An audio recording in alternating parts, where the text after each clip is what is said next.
बिस्मिल्लाहिर्रहमानिर्रहीम। अस्सलामु अलैकुम वरहमतुल्लाहि वबरकातुहू। शेर नशीन पर तशरीफ़ फरमा हज़रत मौलाना मोहम्मद अब्दुल मुनीम फारूकी चिश्ती साहब, हज़रत मौलाना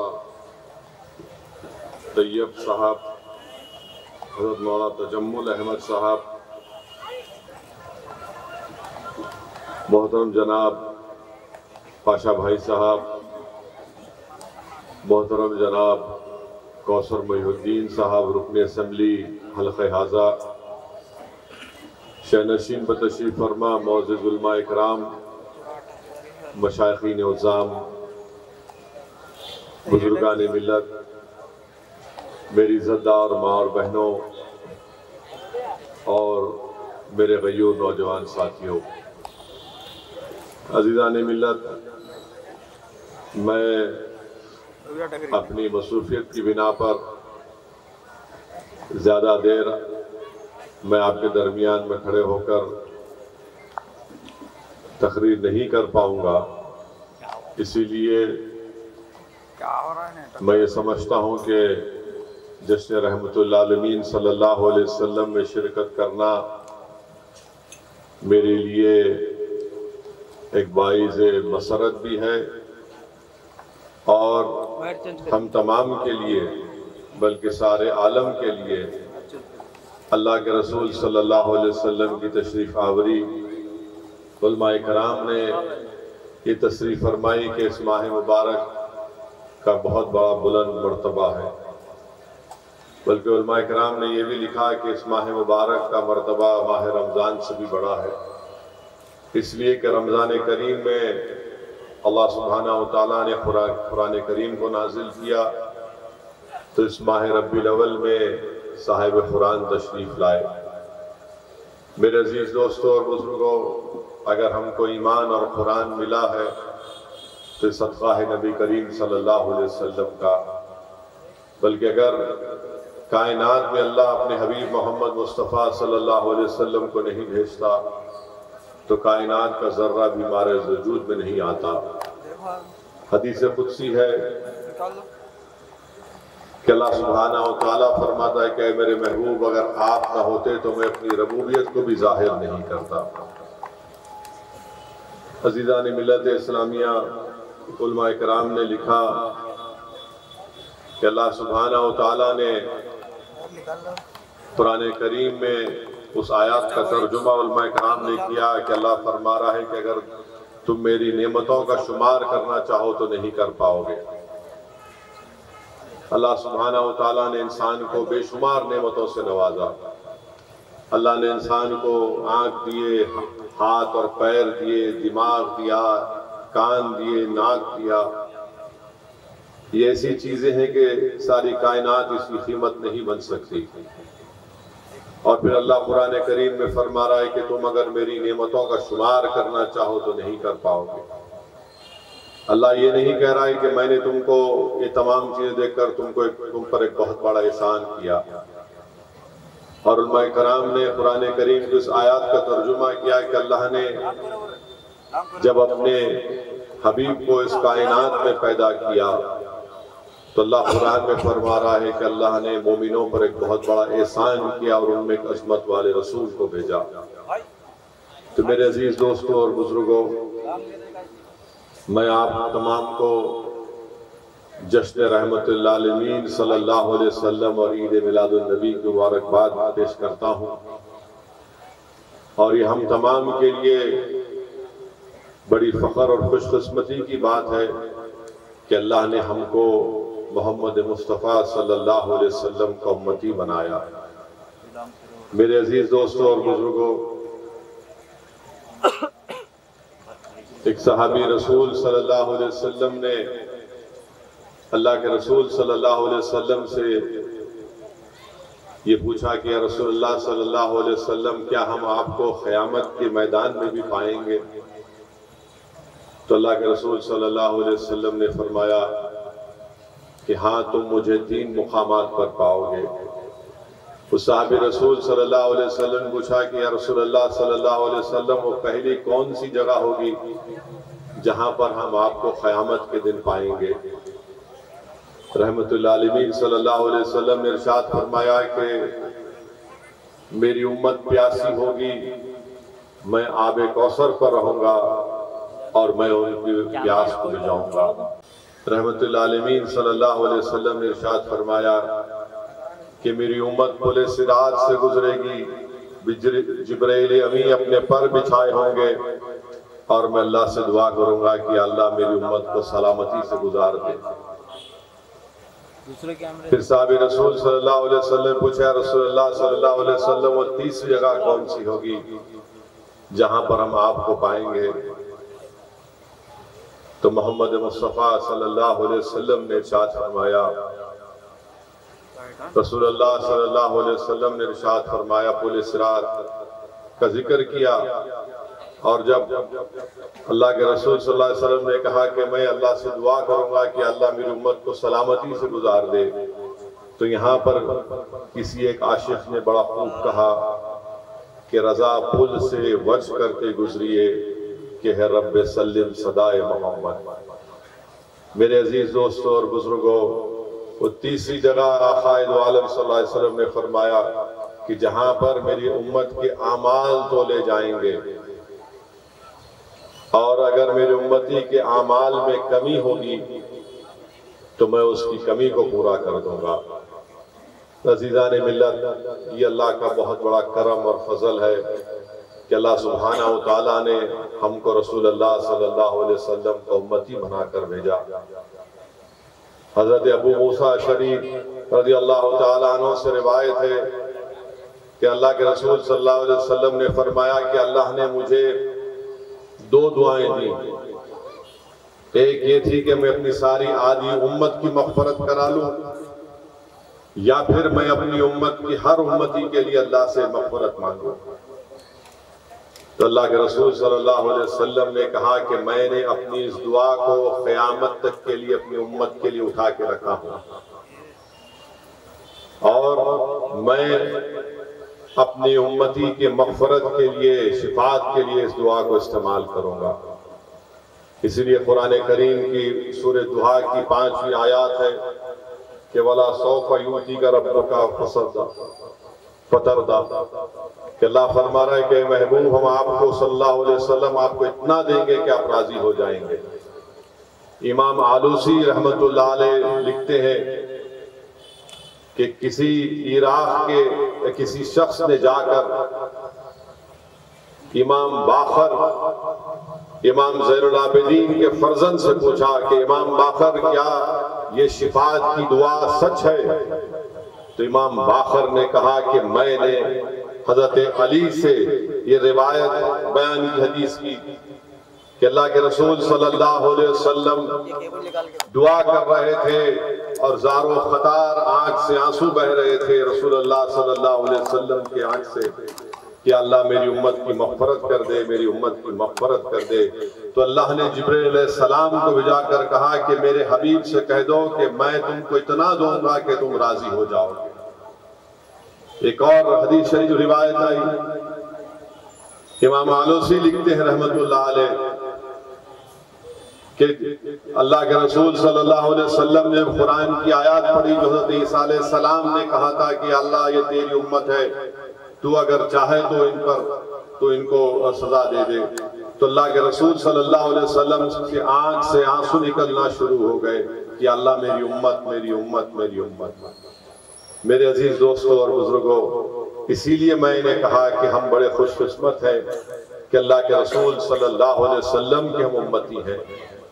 मेरे अजीज दोस्तों और बुजुर्गों, हजरत मोहम्मद बिन अबू बकर सिद्दीक़ अकबर के फर्जंद से ये वाक़या हमको मिला, हदीस शरीफ मिली कि एक मर्तबा रसूलुल्लाह सल्लल्लाहु अलैहि वसल्लम किसी गज़वे से वापिस हो रहे थे, रात में एक जगह पर क़याम किया तो खैमे लगाए गए। एक एक खैमे में कोई 3 सहाबी, कोई 4, कोई 2।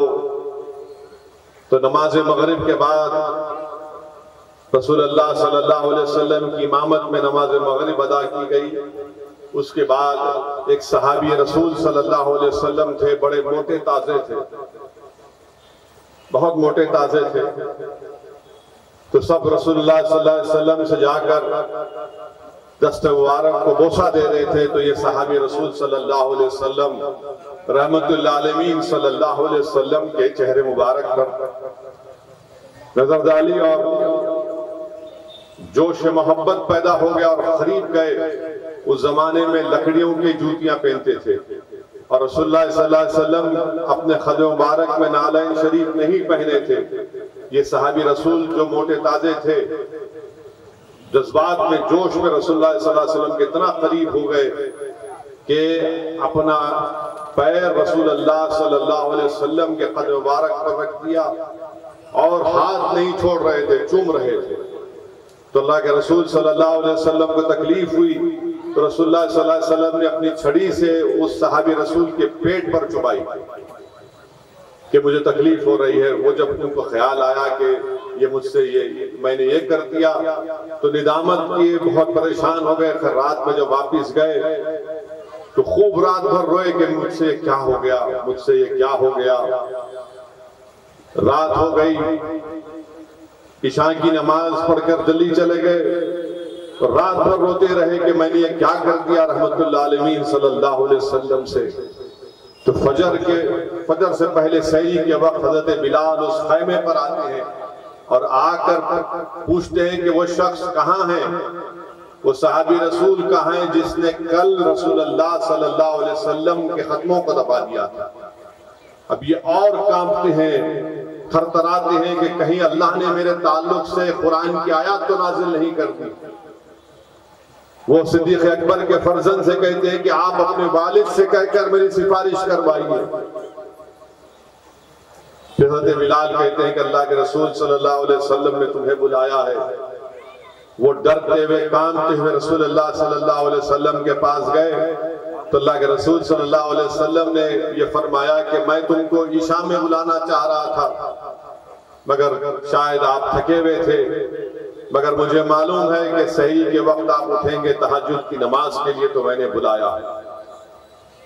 वो काम के कहते हैं अल्लाह रसूलुल्लाह सल्लल्लाहु अलैहि वसल्लम फरमाइए अल्लाह के रसूल सल्लल्लाहु अलैहि वसल्लम के जुमले क्या है। देखिए आप अपनी ज़बान मुबारक से रहमतुल आलमीन इरशाद फरमाते हैं कि मैं कल रात भर नहीं सो पाया हूँ, मैंने तुझसे बहुत बड़ी गलती कर दी। वो सहाबी रसूल बोलते हैं रसूलुल्लाह सल्लल्लाहु अलैहि वसल्लम गलती तो मुझसे हुई है, मैंने इस तरह की हरकत कर दी कि मैं आपके पैर को दबा दिया। अल्लाह के रसूल सल्लल्लाहु अलैहि वसल्लम ने फरमाया कि तूने देखकर मेरे पैर को नहीं दबाया मगर मैंने तेरे पेट को देखकर छड़ी से उसको चुभाया था। क्या तू अल्लाह के लिए मुझे माफ कर देगा? तो साहिब रसूल रोते हैं, बोलते रसूलुल्लाह सल्लल्लाहु अलैहि वसल्लम मैं कैसा करूंगा? तो बोले नहीं बोलो। तो बोलते रसूलुल्लाह सल्लल्लाहु अलैहि वसल्लम हमारे माँ बाप हमारी जान आप पर कुर्बान, आपका जो हुक्म हम मानेंगे। तो रसूलुल्लाह सल्लल्लाहु अलैहि वसल्लम फरमाते कि मगर मैं राजी नहीं हूं। वो साहब रसूल बोलते हैं कि रसूलुल्लाह सल्लल्लाहु अलैहि वसल्लम क्यों आप राजी नहीं है? बोले मैं उस वक्त राजी होऊंगा जब जो इस जंग को जीतने के बाद जो 5वें हिस्से में मुझे 80 ऊंट मिले वो तुझे इसको कबूल करना पड़ेगा। अल्लाह के रसूल सल्लल्लाहु अलैहि वसल्लम उस सहाबी रसूल को 80 ऊंट दे देते हैं। मेरे अजीज दोस्तों और बुजुर्गों, ये रहमतुल आलमीन सल्लल्लाहु अलैहि वसल्लम है। एक और हदीस शरीफ में आया मुस्नद इमाम अहमद बिन हम्बल में कि रसूलुल्लाह सल्लल्लाहु अलैहि वसल्लम एक सहाबी रसूल थे, उनका नाम जाहिर था। रसूलुल्लाह सल्लल्लाहु अलैहि वसल्लम के लिए वो गांव से सब्जी ला कर देते थे और रसूलुल्लाह सल्लल्लाहु अलैहि वसल्लम उनसे बेपनाह मोहब्बत करते थे। एक और कहते थे सहाबियों को बिठा करके मेरा सजन है। एक मर्तबा बाजार में ये सहाबी रसूल हजरत जाहिर रज़ी अल्लाह तआला अन्हु नजर आए तो रसूलुल्लाह सल्लल्लाहु अलैहि वसल्लम पीछे से जाकर हजरत जाहिर सहाबी रसूल के आंख पर अपने हाथ रख देते हैं और पूछते बताओ मैं कौन हूं? अब अंदाजा लगा ये रहमतुल आलमीन सल्लल्लाहु अलैहि वसल्लम अपने हाथ मुबारक से हजरत ज़ाहिर रज़ी अल्लाह तआला अन्हु के आंख पर हाथ मुबारक से पूछते हैं, बताओ मैं कौन हूँ। हजरत ज़ाहिर कहते हैं, आप वो हैं, अगर आप जिस गली से गुजरते हैं तो आपकी खुशबू सूंघकर हम कहते हैं कि मोहम्मद सल्लल्लाहु अलैहि वसल्लम इस गली से गए। अल्लाह के रसूल सल्लल्लाहु अलैहि वसल्लम फिर फर्द मसरत से मोहब्बत से कहते हैं कि है कौन जो इसको खरीदेगा, है कौन जो इसको खरीदेगा। वो साहब रसूल ये कहते हैं, या रसूल, कहते हैं या रसूलुल्लाह सल्लल्लाहु अलैहि वसल्लम, मैं लिखना नहीं पढ़ना नहीं जानता, मेरा कोई वजूद नहीं है, मुझे कोई नहीं दुनिया में जानता था, मेरे आगे नहीं है, मेरे पीछे कोई नहीं है, मुझे कौन खरीदेगा रसूलुल्लाह सल्लल्लाहु अलैहि वसल्लम, हम तो आपके कदमों में आकर बैठ गए, आपके गुलाम बने हैं। रसूलुल्लाह सल्लल्लाहु अलैहि वसल्लम जब हजरत ज़ाहिर की जबान से ये अल्फाज सुनते, उनका कंधा पकड़कर उनको अपने अतराफ अपने सामने पलटाकर उनसे अपने सीने से लगाकर कहते हैं कि तुझे अल्लाह उसका रसूल चाहता है, तू क्या कह रहा है, मत कह, खामोश हो जाओ। मेरे अजीज दोस्तों और बुजुर्गों, ये अल्लाह के रसूल सल्लल्लाहु अलैहि वसल्लम की सहाबा कराम से मोहब्बत थी, और वो सहाबा कराम अपना हर चीज रसूलुल्लाह सल्लल्लाहु अलैहि वसल्लम की खुशनुदी के लिए, दीन इस्लाम के गलबे के लिए अपना हर चीज कुर्बान करते। एक और हदीस शरीफ है, तमीम दारी रज़ी अल्लाह तआला अन्हु रिवायत फरमाते हैं, अल्लाह के रसूल सल्लल्लाहु अलैहि वसल्लम जा रहे हैं, एक ऊंट दौड़ता हुआ आया और रसूलुल्लाह सल्लल्लाहु अलैहि वसल्लम के कदमों में गिर जाता है। रसूलुल्लाह सल्लल्लाहु अलैहि वसल्लम उसको उठने का इशारा करते हैं, ऊंट उठता है और वो ऊंट अल्लाह के रसूल सल्लल्लाहु अलैहि वसल्लम से बातचीत करता है, रसूलुल्लाह सल्लल्लाहु अलैहि वसल्लम से बातचीत करता है, और रसूलुल्लाह सल्लल्लाहु अलैहि वसल्लम 3 मरतबा आमीन आमीन कहते हैं, और 4थी मरतबा अल्लाह के रसूल सल्लल्लाहु अलैहि वसल्लम की आंख से आंसू निकल जाते हैं। और जब ये लोग सहाबा किराम देखते हैं तो और लोग भाग कर आते हैं और कहते हैं, रसूल अल्लाह सल्लल्लाहु अलैहि वसल्लम, ये हमारा ऊंट है, 3 दिन से गायब है, इसे हमारे हवाले कर दीजिए। अल्लाह के रसूल सल्लल्लाहु अलैहि वसल्लम फरमाते हैं कि मैं तुमको तुम्हारे हवाले नहीं करूंगा, इसने मुझसे शिकायत की है कि जब ये जवान था तो तुमने गर्मी और सर्दियों में से खूब काम किया, जब ये बूढ़ा हो गया तो तुमने इससे ऊंटों की नस्ल में इजाफा किया, अब तुम इसकी कुर्बानी देना चाहते हो, इसको मारना चाहते हो। तो वो कहते हैं कि हाँ रसूलुल्लाह सल्लल्लाहु अलैहि वसल्लम में बिल्कुल सच है, मगर आप जो फरमा रहे हैं आप इसे छोड़ दीजिए, हम इसको हाथ नहीं लगाएंगे। रसूलुल्लाह सल्लल्लाहु अलैहि वसल्लम ने फरमाया कि नहीं, मैं तुमसे इस ऊंट को खरीदूंगा। रहमतुल्लाह अलैहि सल्लल्लाहु अलैहि वसल्लम ने उस ऊंट को खरीदा और उस ऊंट से कहा कि जा मैं तुझे आजाद करता हूं, जा मैं तुझे आजाद करता हूं। तो वो ऊंट उस वक्त ऊंट ये कहता है कि या रसूलुल्लाह सल्लल्लाहु अलैहि वसल्लम, उसने दुआ की जिस पर रसूलुल्लाह सल्लल्लाहु अलैहि वसल्लम ने आमीन कहा। उस ऊंट ने कहा कि या रसूलुल्लाह सल्लल्लाहु अलैहि वसल्लम, आपको मेरी तरफ से, इस्लाम की तरफ से, कुरान की तरफ से अल्लाह आपको और आप इसका सिला दे। रसूलुल्लाह सल्लल्लाहु अलैहि वसल्लम ने आमीन कहा।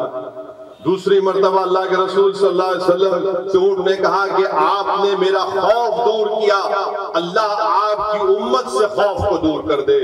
तो रहमतुल्लाह अलैहि सल्लल्लाहु अलैहि वसल्लम ने आमीन कहा। तीसरी मर्तबा उस ऊंट ने दुआ की कि रसूलुल्लाह सल्लल्लाहु अलैहि वसल्लम, जिस तरह आपने आज आकर मुझे बचाया, क़यामत के दिन अल्लाह आपकी उम्मत को क़यामत के खौफ से आजाद कर दे, खौफ दूर कर दे। तो रसूलुल्लाह सल्लल्लाहु अलैहि वसल्लम ने आमीन कही।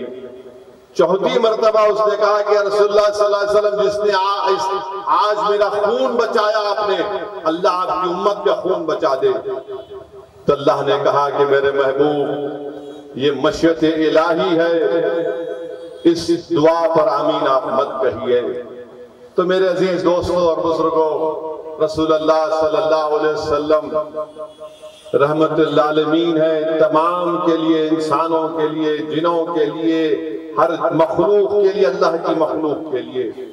बताने का मकसद ये है कि हम खुशकिस्मत हैं कि अल्लाह सुब्हानहू व तआला ने हमको मोहम्मद मुस्तफ़ा सल्लल्लाहु अलैहि वसल्लम का उम्मती बनाया।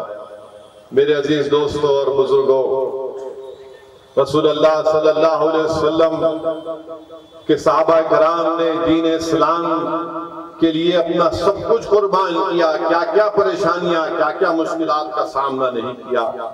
याद रखिए, मैं फिर से कह रहा हूं, ये दीन हमको किसी बादशाह के महल से नहीं मिला, बादशाह का किला है, ये वीरान पड़ा हुआ है। दीन इस वीरान किले से हमको नहीं मिला। दीन हमको किसी की दौलत से नहीं मिला। दीन इस्लाम हमको किसी एक चमन में चलकर नहीं मिला। ये दीन हमको मिला है तो सहाबा किराम को दीन कुर्बानियों से हमको मिला है कि काबे के सहन में सिद्दीक अकबर को मारा और पीटा गया। ये दीन हमको ओहद से मिला है, बदर से मिला है, हुनैन से मिला है। इस दीन में इमाम हुसैन का खून शामिल है। इस दीन की बुनियादों में अहले बैत का खून शामिल है। इस दीन की बुनियाद में अब्बास अलमबरदार का खून शामिल है। तब जाकर ये दीन हमको मिला है।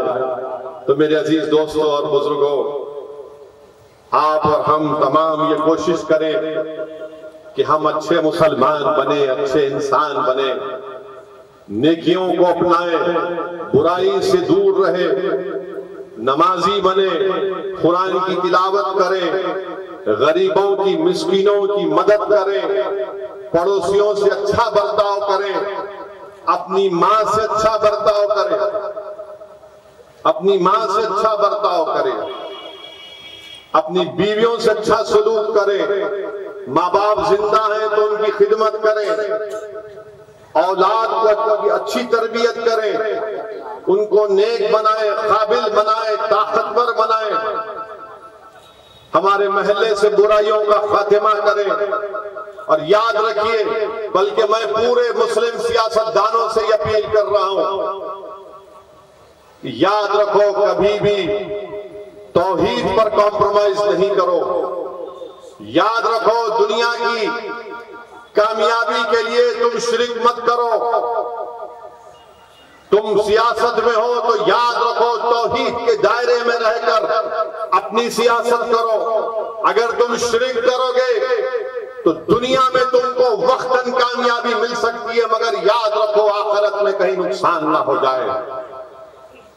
इंसान का यह मकसद नहीं है कि मैं किसी भी तरह कामयाबी हासिल कर लूं, शिरक करूं, तौहीद पर कॉम्प्रोमाइज कर लो। नहीं मेरे अजीज दोस्तों और बुजुर्गों, दुनिया की कामयाबी के लिए हम शिरक नहीं कर सकते, हम तौहीद पर कॉम्प्रोमाइज नहीं कर सकते।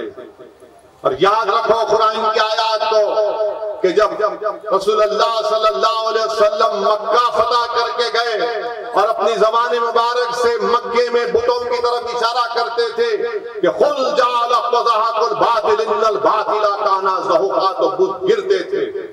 याद रखो जब रसूलुल्लाह सल्लल्लाहु अलैहि वसल्लम की आमद इस दुनिया में हुई तो बुत गिर गए, आग ठंडी हो गई। और याद रखो कि जब रसूलुल्लाह सल्लल्लाहु अलैहि वसल्लम इस दुनिया में अल्लाह ने भिजाया, दुनिया में आने के बाद रहमतुल आलमीन सल्लल्लाहु अलैहि वसल्लम ने सजदा किया। याद रखो कि जब रसूलुल्लाह सल्लल्लाहु अलैहि वसल्लम जब दाई हलीमा के घर में थे तो पड़ोसी देखकर परेशान होते थे कि हलीमा के पास इतनी दौलत कहां से आ गई कि चिराग रात भर जल रहा है।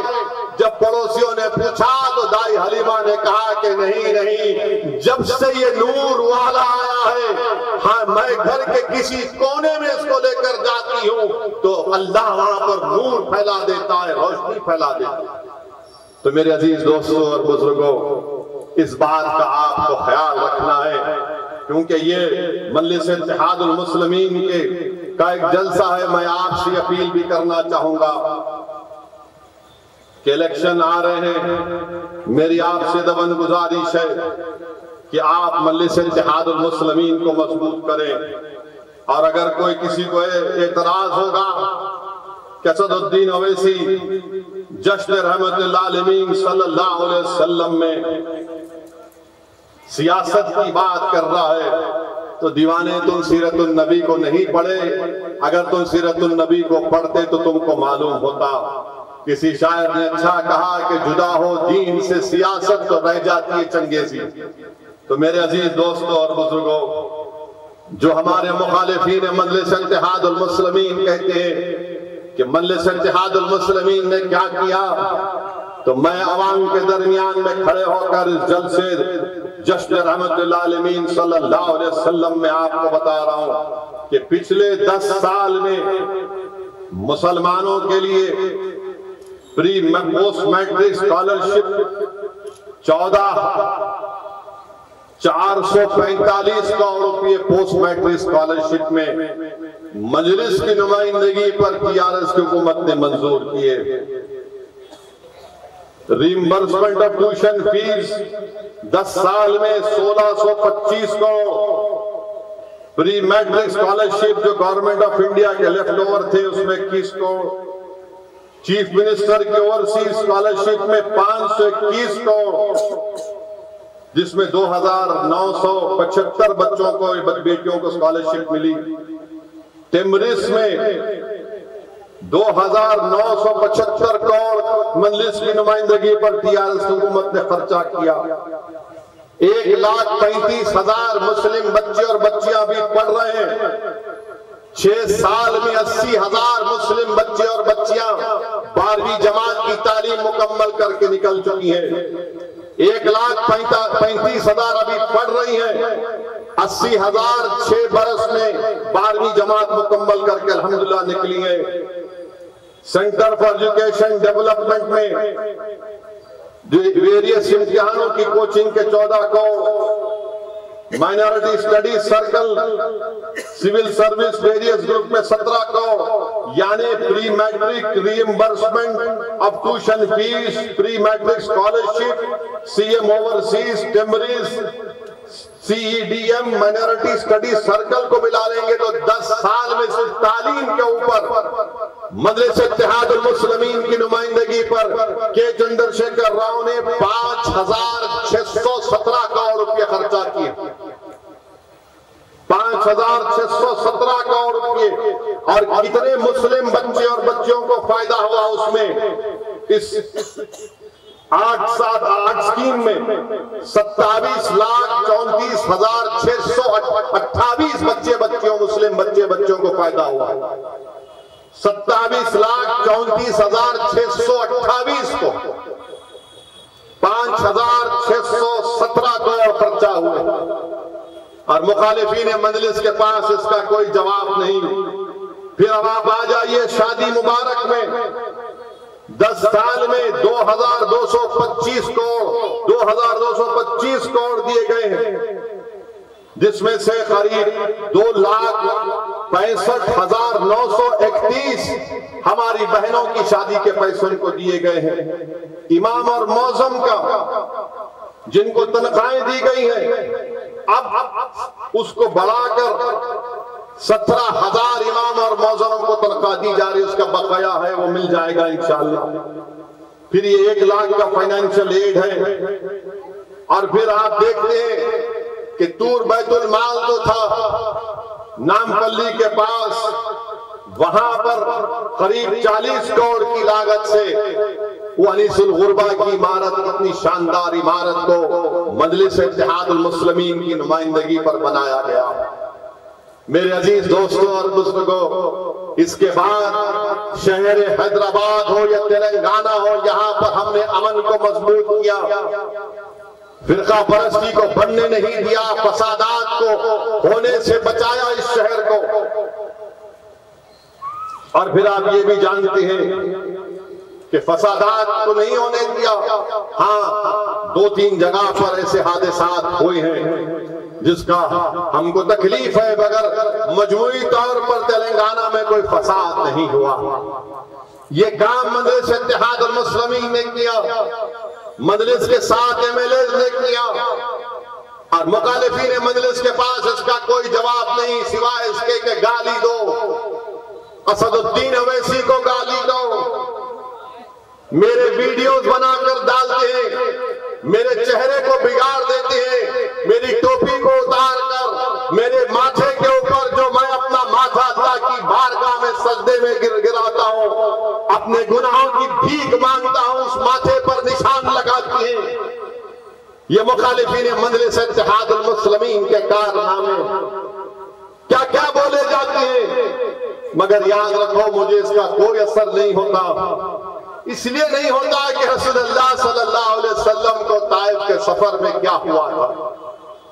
मुझे इस पर इसलिए तकलीफ नहीं होती कि सिद्दीक अकबर ने तकलीफ उठाई, मुझे इसलिए तकलीफ नहीं होती क्योंकि मेरी तकलीफ कुछ भी नहीं है जब मैं इमाम हुसैन की शहादत को, अहले बैत की शहादत को देखता हूं।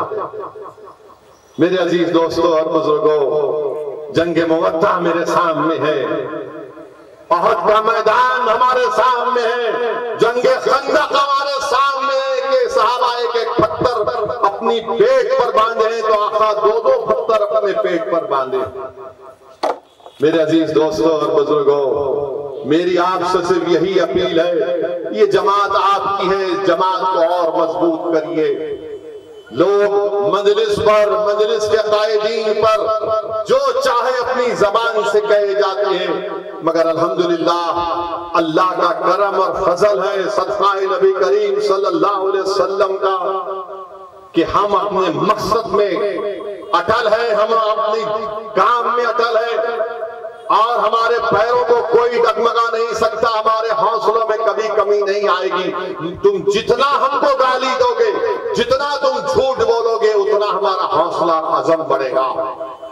मेरे अजीज दोस्तों और बुजुर्गों, मुझे किसी ने, हमारे एक मजलिस के पुराने चाहने वाले ने मुझसे आकर घर पर मिलकर कहा कि असदुद्दीन ओवैसी साहब, आप क्यों जाते हैं सारे हिंदुस्तान में, क्या जरूरत है आपको जाने की, आप क्यों जाते हैं उत्तर प्रदेश, क्यों जाते हैं बिहार, महाराष्ट्र, झारखंड, कर्नाटका, दिल्ली, क्यों जाते हैं? आपकी गाड़ी पर गोलियां चलाई गई, आप पर इल्जाम लगाते हैं लोग कि आप खुदा से मिले हुए हैं।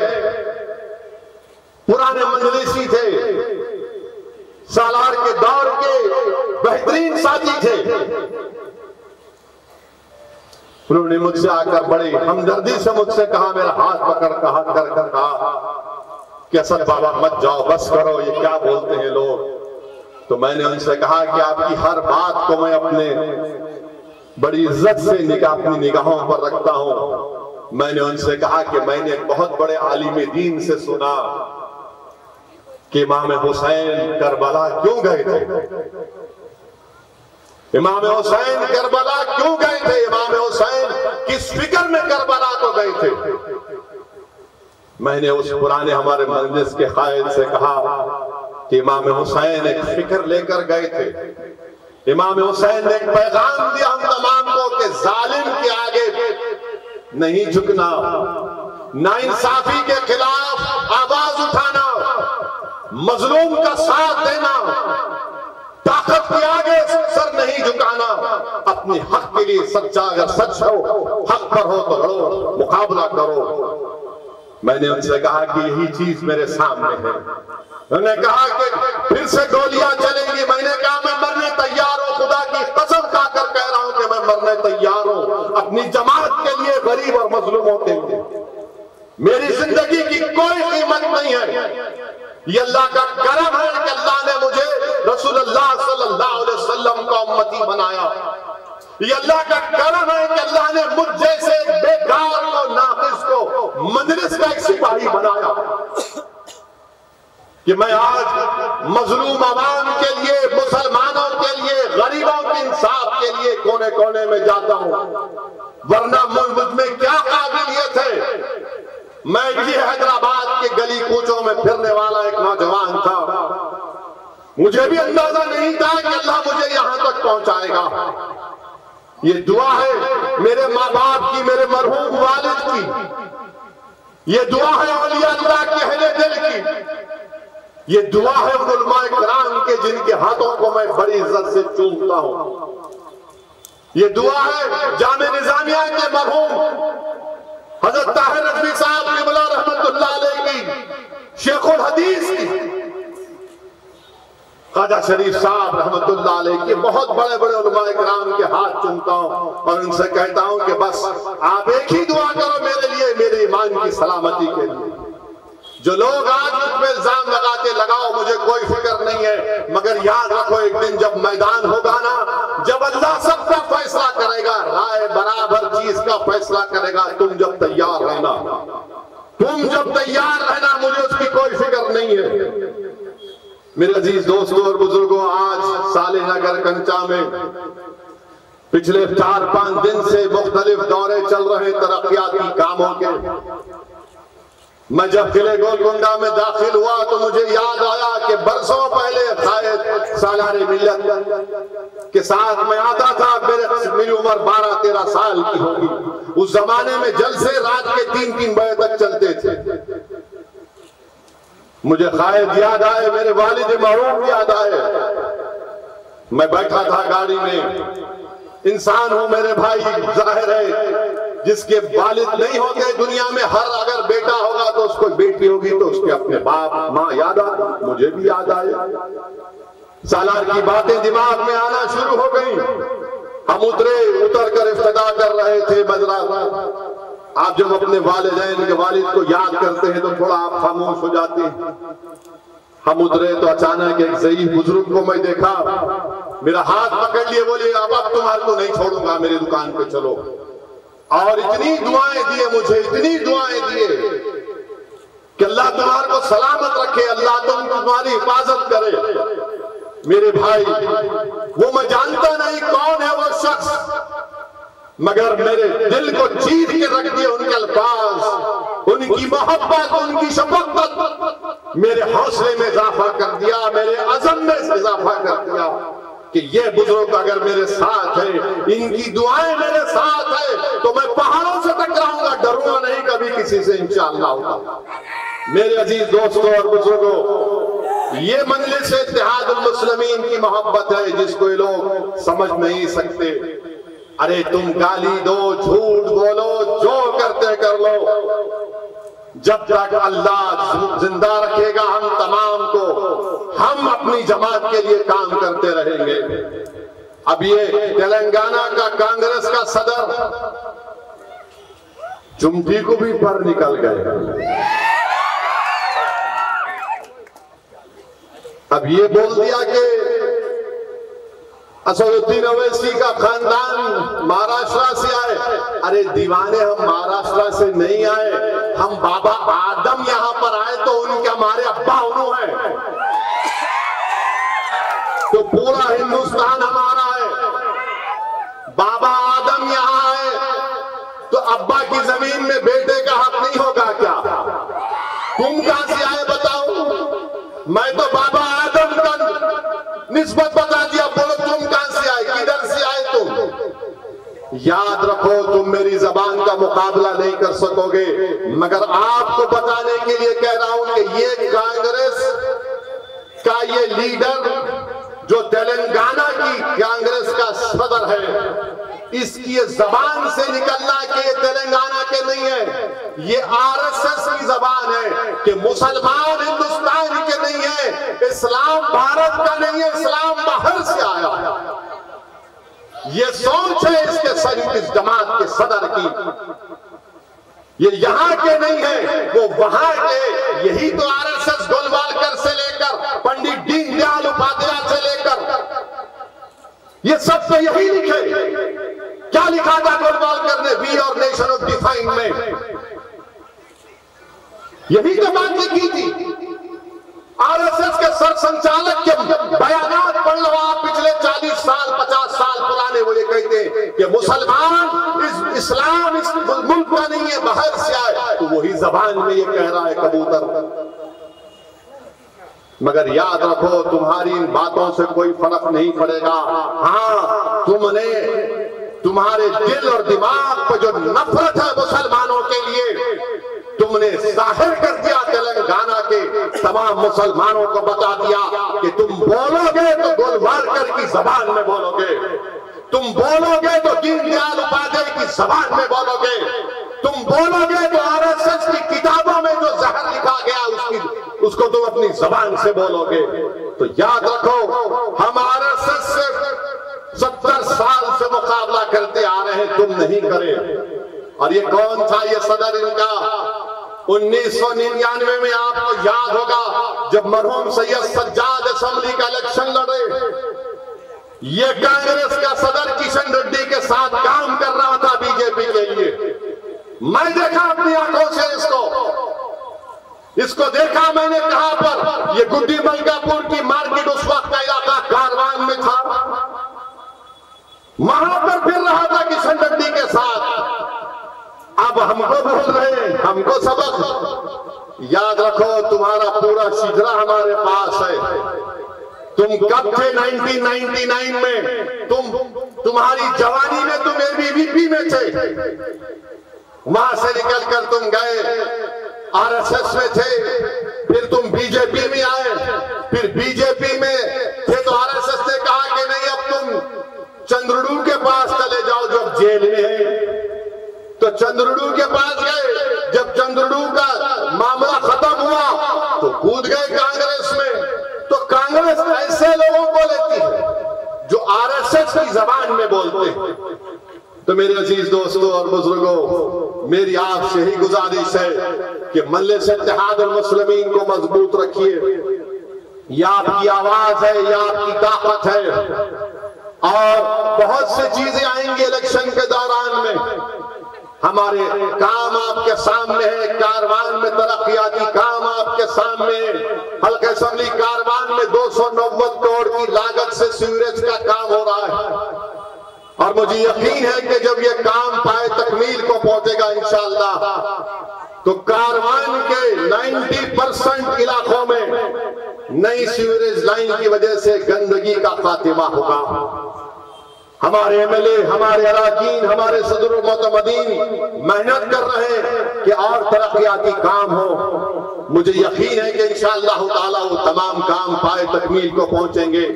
मेरी आपसे सिर्फ यही गुजारिश है कि मजलिस को मजबूत रखिए और कांग्रेस पर यकीन मत करिए।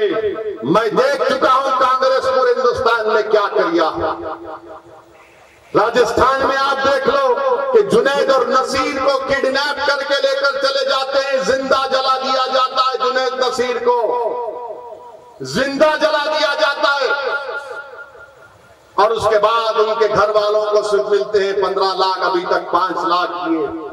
वही कन्हैया लाल जिसको दहशतगर्दों ने मार दिया, उसको 50 लाख और नौकरी, मगर जुनैद और नसीर को कोई नहीं। कांग्रेस की हुकूमत है। जब ट्रेन के कंपार्टमेंट में एक दहशतगर्द ने मुसलमानों का दाढ़ी और नाम देखकर गोलियां चलाई तो बाजार घाट का रहने वाला एक शख्स, उसमें उसको शहीद कर दिया उस दहशतगर्द ने। मजलिस के एमएलए ने उठाया तेलंगाना के असेंबली में, के रामाराव ने कहा कि तेलंगाना की हुकूमत एस ग्रेशिया देगी, 2 BHK देगी और एक नौकरी उस बेवा को दी जाएगी। एक और मरने वाला बिहार का था, राजस्थान में रहता था। बताओ कांग्रेसियों, जब तेलंगाना की हुकूमत एक मुसलमान की बेवा को, जिसको एक दहशतगर्द ने मारा, उसको नौकरी दी, 2 BHK दिया, एस ग्रेशिया दिया, तो तुम्हारी हुकूमत राजस्थान में कुछ नहीं दिए। क्यों नहीं दिए? बिहार में नीतीश कुमार क्यों नहीं दिए? तो मालूम हुआ कि वहां पर मजलिस नहीं है। ये यही चाहते हैं कि हमको डराया जाए, मुसलमानों को डराया जाए, डरा कर वोट हासिल किया जाए। कर्नाटका की मिसाल देना गलत है। ये तेलंगाना है, हैदराबाद है, यहाँ पर मजलिस है और बड़े बड़े आकर चले गए। हमने बीजेपी की बंडी में पंचर लगा दिया तो कांग्रेस को भी इंशाअल्लाह ताला रोकेंगे, पंचर लगाएंगे उनको भी। बड़ी बड़ी बातें कांग्रेस कर रही है। अरे मैं कह रहा हूं, अगर आप हिंदुस्तान का संविधान और आइन जब बन रहा था कानून साज असेंबली के आप पढ़ो, नौजवानों पढ़ो, तुम पढ़ते नहीं हो। कॉन्स्टिट्यूंट असेंबली के डिबेट पढ़ो, जब आईन बनाया जा रहा था मुसलमानों की अगर आज असेंबली और पार्लियामेंट में कम नुमाइंदगी है तो इसका जिम्मेदार ये कांग्रेस है, ये कांग्रेस है। मैं बता रहा हूं आपको, आप जब पढ़ेंगे उस कमेटी की रिपोर्ट में पढ़ेंगे कि कैसे डराकर मुसलमानों के तहफुजात को छीन लिया गया, पॉलिटिकल रिप्रेजेंटेशन को किस तरह उनको गुंडा बनाकर बिठा दिया गया। यही जिम्मेदार है ये लोग। अगर आज हमारे पास भारत के मुसलमानों के पास पॉलिटिकल रिप्रेजेंटेशन नहीं है तो इसका जिम्मेदार नेहरू और सरदार पटेल है।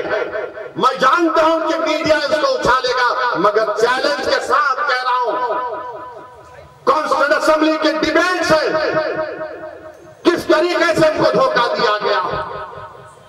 अरे आज तेलंगाना में 2000 करोड़ का बजट है, वजारत अखिलती बहबूद का, तुम्हारे राजस्थान में क्या है 250 करोड़, उतने ही मुसलमान है, 250 करोड़ है। मेरे अजीज दोस्तों और बुजुर्गों, और हमारे वजीर आजम तेलंगाना को आए, अजीब वजीर आजम है, एक तरफ ये बोलते एक तरफ ये भी बोलते। ये बोल दिया कि केसीआर ने कर्नाटका के इलेक्शन में कांग्रेस को पैसे दिए। अरे घड़ी में ताशा घड़ी में माशा क्या है मोदी जी, ये कर्नाटका में पैसे भी दिए, इधर भी आए, पैसे भी दे रहे इधर भी आ रहे। क्या बोलना चाह रहे हैं आप? क्या कर दिया आपने देश का? इस वतन अजीज में नफरत को फैलाने का काम 2014 से और ज्यादा हो गया, और ज्यादा हो गया।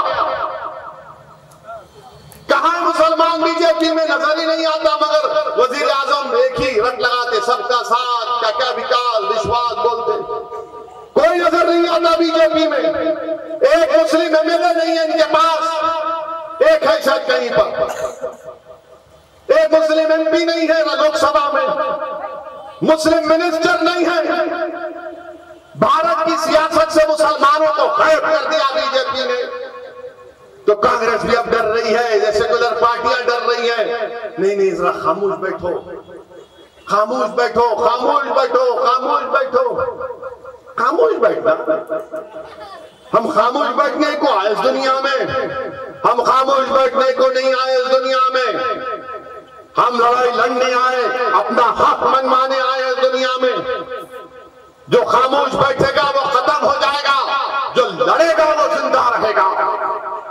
जो लोग खामोश बैठने के लिए कह रहे हैं, अरे तुम हमको 60 साल से खामोश बिठा कर रखे हो, तुमने क्या किया बताओ मुसलमानों के लिए, सिवाय डरा डरा कर। अरे जो दिल्ली में कांग्रेसी मिलता, अरे भाई हमको बोलते ओवैसी को देखो, ओवैसी को देखो, मिला देखने की चीज है, बार बार देखो, हम कौन रोक रहा तुमको। अब बोलते कि नहीं ओवैसी को रोकेंगे, इन्हें बहुत जा रहा। अरे प्यारे, मैं फिर से कह रहा हूं, अच्छे को भिजाओ हैदराबाद को मुकाबला करने के लिए। तुम्हारा प्यारा अगर तैयार नहीं है तो किसी और को तैयार करो, मगर याद रखो असेंबली के इलेक्शन में इंशाअल्लाह ताला मजलिस ने जो पॉलिसी और फैसला लिया है, तेलंगाना की आवाम अल्लाह के फजल करम से उसकी ताईद करेगी और मजलिस उसमें कामयाब होगी। मैं पूरे इत्मीनान और एतमाद के साथ कह रहा हूं कि मजलिस जहां से अपने एमएलए से कैंडिडेट खड़ा करेगी, वहां से मजलिस के एमएलए कामयाब होंगे। और मुझे यकीन है कि इंशाअल्लाह ताला मजलिस के एमएलए की कामयाबी के साथ साथ तेलंगाना का चीफ मिनिस्टर मामू बनेंगे दूसरी मर्तबा। आप देखना ये बात, कांग्रेस का रिकॉर्ड उठाकर देख लो, फसादात होते थे हैदराबाद में, इनके जाती झगड़े इतने हैं कि फसाद करवाते थे लोग। हमको हैदराबाद को बचाना है, हमारे मासूम बच्चों को हम क्या मुस्तकबिल देंगे, इसको देखकर आपको फैसला लेना है। मेरे अजीज दोस्तों और बुजुर्गों, मजलिस इत्तेहादुल मुस्लिमीन इन बातिल तूफानों में एक चिराग है। मजलिस इत्तेहादुल मुस्लिमीन इन जालिमों के खिलाफ एक चट्टान है। मजलिस इत्तेहादुल मुस्लिमीन इन ताकतवर जालिमों के खिलाफ एक सियासी आवाज आपकी है। इसीलिए मेरी आपसे गुजारिश है कि मजलिस इत्तेहादुल मुस्लिमीन को आपके बुजुर्गों ने, हमने अपनी कुर्बानियों से मजबूत किया है। मजलिस को मजबूत करिए और दुआ भी करिए कि अल्लाह सुब्हानहू व तआला नबी करीम सल्लल्लाहु अलैहि वसल्लम के सदक़े तुफ़ैल में अल्लाह मजलिस इत्तेहादुल मुस्लिमीन को इस असेंबली इलेक्शन में मौजूदा साथ में ले और उसके साथ जहां कहीं भी हमारे उम्मीदवार खड़े रहेंगे, अल्लाह उन तमाम पे मेले मुंतखब करे और अल्लाह जहां पर मजलिस ने फैसला लिया, अल्लाह उस फैसले में बरकत दे और मजलिस के फैसले को अल्लाह सुब्हानहू व तआला उसमें कामयाबी संकिनार करे। मेरे अजीज दोस्तों और बुजुर्गों, मेरी आपसे ही इल्तिजा है कि आप मजलिस को मजबूत करिए। इंशाअल्लाह ताला इलेक्शन होंगे और भी जलसे होंगे, मगर मेरा मकसद यही है कि आपके सामने अपील करूं और जश्न रहमतुल्लाह आलमीन सल्लल्लाहु अलैहि वसल्लम है, हम रसूलुल्लाह सल्लल्लाहु अलैहि वसल्लम के गुलाम हैं। अल्लाह नबी करीम सल्लल्लाहु अलैहि वसल्लम के सदक़े तुफ़ैल में हम तमाम को इन जालिमों से अल्लाह महफूज रखे। अल्लाह सुब्हानहू व तआला अपने फजल और करम से हमारे जान और माल, हमारे ईमान, हमारे मस्जिदों को, हमारे घरों को, हमारी बेटियों को, हमारे नौजवानों को अल्लाह बचा कर रखे। अल्लाह इनको ताकतवर बनाए, अल्लाह इनको नेक बनाए ताकि ये कौम और मुल्क का मुस्तकबिल अच्छा संवार सके। वाखिर दावाना अल्हम्दुलिल्लाहि रब्बिल आलमीन।